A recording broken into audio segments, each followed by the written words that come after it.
Welcome to Blizzard Fire. We hope this video helps fire up your solution.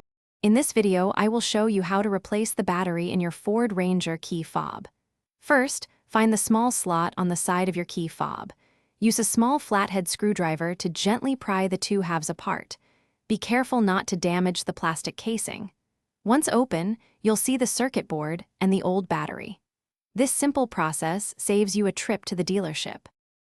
Now that your key fob is open, observe the battery type and how it's seated.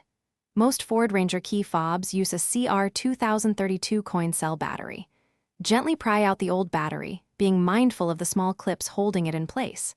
Take your new CR2032 battery and insert it with the positive or plus side facing upwards.